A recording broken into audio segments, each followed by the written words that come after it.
वो एक मौलाना साहब वीडियो बनवा रहे ने मस्जिद के सामने गेट ते खड़ के कहने लगे जी ए वीडियो सिर्फ और सिर्फ वहाबियां वास्ते वे ये वहाबी सानू जवाब देन।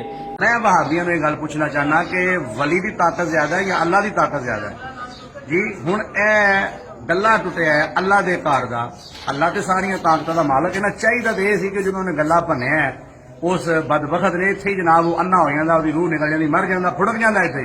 पर उन्होंने अल्लाह ने क्यों नहीं कुछ किया? अल्लाह ने उन्होंने क्यों नहीं रोकया? मस्जिद चो गल्ला चोरी हो गया, रब ने तो लत नहीं भन्नी। दियो जवाब अपने रब को पुछ के। ए गल जिहड़ी कीती है ना, तुहानू मेरा ख्याल कुछ नहीं होया, यकीन जानो इस बंदे ने रब की गुस्ताखी की जे। भी पूछो रब को रब ने क्यों नहीं लत भन्नी, यानी कि अपने बाबियां नू चुक के रब नाल मिला छड़िया। बाबियां नू चुक के रब नाल कि बाबे भी तोड़ सके ते रब भी नहीं तोड़ सकिया। वो अल्लाह दे बंदे अकल दे अन्ने आ, तेरे दिमाग दे अंदर भेजा कोई नहीं। वो जिहड़ा भाबियां दा रब है, तेरा रब कोई होर है? मैं सवाल करना, देवबंदियां दा रब कौन है? बरेलवियां दा रब कौन है? अहले तशीह दा रब कौन है? वहाबियां दा रब कौन है? या फिर तखसीस कर के भाबियां दा रब सिर्फ वो अल्लाह है, तुहाडे रब है कबरां ते शजरां है।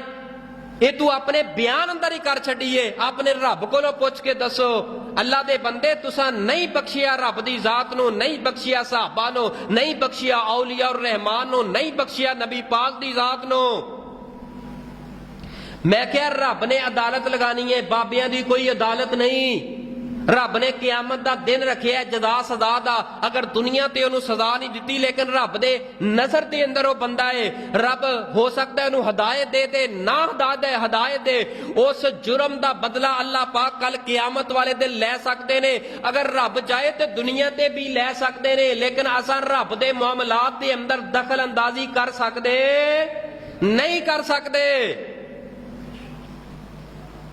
यकीन जानो ए जिस वक्त दी मैं गुफ्तगू इस मौलवी दी सुनी, मैं हैरान आ। पढ़े केड़े मदरसे अंदर है, केड़ी यूनिवर्सिटी अंदर, केड़े स्कूल अंदर पढ़े ने। इन्हां इतना शाऊर नहीं, अकल दियां अन्नियां दे कोल इतना शाऊर नहीं कि मैं गल करन लगा, इतराज करन लगा ए भाबियां बरेलवियां देवबंदियां ते नहीं, बल्कि रब दी जात ते इतराज पिया करदा है।